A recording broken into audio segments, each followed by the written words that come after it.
Schedule को जरूर नाफिज करेगी। असम में यूनिफॉर्म सिविल कोड लागू करना और हमारे आदिवासी समाज 6 शेड्यूल एरिया की संस्कृति और परंपराओं को सुरक्षित रखना, ये असम की पहचान बचाने के लिए बहुत बड़ी घोषणाएं हैं। और आप जानते हैं, बीजेपी जो कहती है वो करके दिखाती है। वजीर-ए-आज़म नरेंद्र मोदी ने कांग्रेस पार्टी पर सियासी हमला किया। उन्होंने कांग्रेस के दौरे हुकूमत में मुतारिफ कराए गए फिरका वाराना तशद्दुद बिल पर तनकीद की। उन्होंने कहा कि ये बिल फिरका वाराना था और बीजेपी ने इसे कानून बनने से रोका। उन्होंने कहा कि कांग्रेस अब आसाम में भी ऐसा ही कानून बनाने की कोशिश कर रही है। 2014 के चुनाव से पहले कांग्रेस की केंद्र सरकार ने एक कम्युनल वायलेंस कानून बनाने का प्रयास किया था। इसका मकसद था अपने पक्के वोट बैंक का तुष्टीकरण। इस बिल में बहुसंख्यकों को दंगे के लिए जिम्मेदार माना गया था। बहुसंख्यक लोग गुनहगार माने गए थे और धार्मिक अल्पसंख्यकों को हमेशा के लिए पीड़ित माना गया था। ये बिल अपने आप में सांप्रदायिक था, इसलिए बीजेपी एनडीए ने संसद में ये कानून नहीं बनने दिया।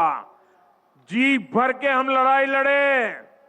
ये कानून अगर बन जाता और कांग्रेस की सरकार अगर बनी रहती तो देश के बहुसंख्यक समाज का कितना शोषण होता, इसकी आप कल्पना कर सकते हैं।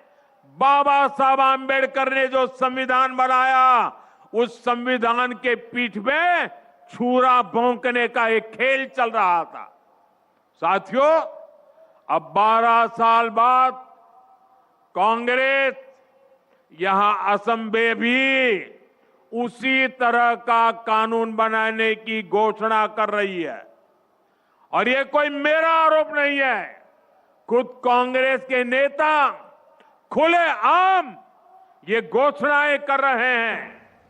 ये एकदम साफ है कि कांग्रेस अब सत्ता पाने के लिए कुछ भी कर सकती है। वजीर-ए-आज़म नरेंद्र मोदी ने आसाम के बिस्वनाथ जिले के बेहाली में बीजेपी उम्मीदवारों की हिमायत में एक बड़ी रैली से खिताब किया। रैली में मुकामी बाशिंदों और बीजेपी कारकुनों की बड़ी भीड़ शामिल थी। वजीर-ए-आज़म ने मरकजी हुकूमत की मुख्तलिफ फलाही स्कीमों के बारे में तफसील से बात की और आसाम में जारी तरक्याती कामों का खाका पेश किया। उन्होंने कहा कि हुकूमत आसाम की मजमूई तरक्की को यकीनी बनाने के लिए अहम इक़दाम कर रही है और इसे खुद कफील बना रही है। बीजेपी एनडीए सरकार का एक बहुत बड़ा लक्ष्य असम को आत्मनिर्भर बनाने का भी है। ये काम दशकों पहले शुरू होना चाहिए था, लेकिन कांग्रेस ने असम के सामर्थ्य के साथ न्याय नहीं किया। आज हमारी सरकार असम के सामर्थ्य को असम के विकास में लगा रही है।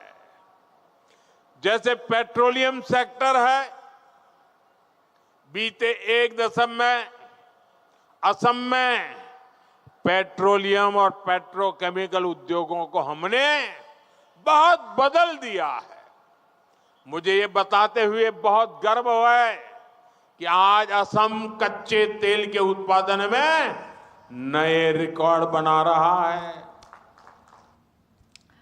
कांग्रेस की सीनियर रहनुमा और